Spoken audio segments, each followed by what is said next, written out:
لەبەردەم ئۆفیسی سەرەکی کەناڵ NRT لە شاری سلێمانی گردبوونەوەیەک لە ژێرناوی ڕووماڵکردنی هەواڵی دادگاکان تاوان نییە بۆ پشتگیری پەیامنێرە دەست بە سەرکراوەکەی NRT بەڕێوە چوو کە تیایدا داوای بەپەلە ئازادکردنی ئارام بەختیاریان کرد.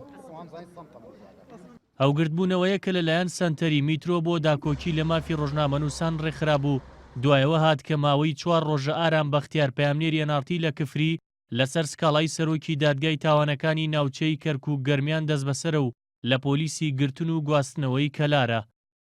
میدیا ئازادەکان لەژێر فشاردان لەبەرەوەی دەنگی ئازادی خەڵک، لەبەرەوەی بیرروبۆچوونی ئازادی خەڵک، لەبەرەوەی کێشەکانی خەڵک بڵاو دەکەنەوە. ئەم دەستگایی کە ئێمە لە بەردەمی وەستاوین قەت خۆی لە سەروی یاساوە تەماشا نەکردووە، بۆیە بەڕێوبەرەکەی بۆیە ستافەکەی بەردەوام ئێمە ئاگامان لە کەیسەکانیانە لە بەردەم دادگا بوون و ڕێزیان لە بڕیاری دادگا گرتووە. ژمارەیەک ڕۆژنامەنووس و چالاکانی کۆمەڵی مەدەنی و هاوڵاتیان و کارمەندانی NRT بەشداریان کردبوو لەو گردبوونەوەیەدا.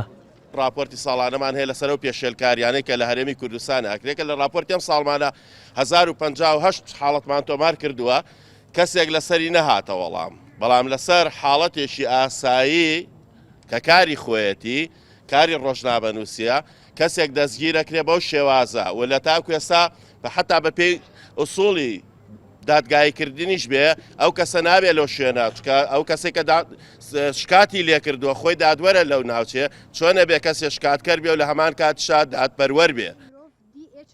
سکرتێری لقی سلێمانی سندیکای ڕۆژنامەنووسانی کوردستان دەست بەسەرکردنی پەیامنێرەکەی NRT بە ئەتێککردنی یاسای ڕۆژنامەگەری کە ساڵی 2007 پەرلەمانی کوردستان دەری کردووە وەسف دەکات، بۆیە داوای کرد دەست بەجێ ئازاد بکرێت. سکاڵاکەر کەسێکە خۆی یاساپارێزە، کەسێکە خۆی دادوەرە، هەستاوە لە بەدەر لە یاسای کاری ڕۆژنامەوانی بەدەر لە یاسای ژمارە 35 بڕگەیەکی لێکی لە یاساکانی ئوسوڵی محاکەماتی جەزای عراقی و هێناوە بە پێ ئەو یاسایە بەندی کردووە. ئەمەش خۆی لە خۆیان یەک ئەتەکردنی یاساکەی ئێمەیە، دوو لادانن لە کاری ڕۆژنامەوانی، بۆ لەبەرەوەی ئەم کوڕە کارێکی کردووە، کارێکی ڕۆژنامەوانی کردووە، چپێیز بۆ ئەوکە کە بگیرێت. لە سەرەتای دەستپێکردنی پەخشی NRT لە ساڵی 2011ەوە تا ئێستا چەندین پێشێلکاری زەق و ئاشکرا بەرامبەر کەناڵەکە کراوە کە بەرچاوترینیان سووتاندنی کەناڵەکە و تەقەکردن لە شا سوار عەبدولواحید خاوەنی گروپی کۆمپانیەکانی نالیا کە پشتیوانی سەرەکی NRTە لەگەڵ ڕێگریکردن لە ڕووماڵی بەرەکانی شەڕ و چالاکیەکانی حکوومەتی هەرێم لە هەولێر. ئێستاش بێجگە لە دەست بەسەرکردنی پەیامنێرێکی فەرمانی دەستگیرکردن بۆ ئاوات عەلی بەڕێوەبەری کەناڵەکەش دەرچووە. پێشێلکاری یاسایەکان دژی NRT زۆر زەق و ئاشکران، بەڵامەوەی جێگەی نیگەرانیە تا ئێستا بێجگە لە ڕێکخراوەکانی کۆمەڵگەی مەدەنی و هاوڵاتیان دەسەڵاتەکانی حکوومەتی هەرێم هیچ هەڵوێستێکیان نەبووە، هیچ قسەیەک لەسەر و پێشێلکاریانە ناکەن کە بە ئاشکرا ڕۆیان. حکوومەتی هەرێمی کوردستان خۆی یەکەم پێشێلکارە بەرامبەر بە NRT کە ماوەی ساڵێکە ڕێگری لێکا بچێتە بۆنەکانیانەوە.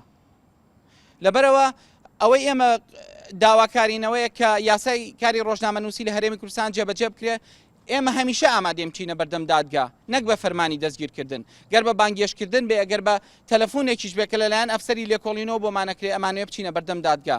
بەڵام لە کاتێکا من کە لە گەرمیان هەڕەشەی ملپەڕانم لێکراوە چێ گەرنتی پاراستنی گیانی منەکە ئەگەر بچمە ئەوێ.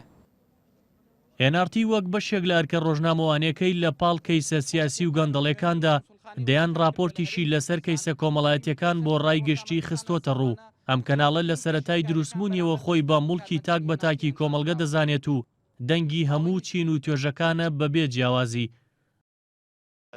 ئەم دەسەڵاتە تاوانبارە دەسەڵاتدارە بەرامبەر بێدەسەڵات، لە هەمان کاتیشە خۆی بێدەسەڵاتە بەرامبەر دەسەڵاتدار.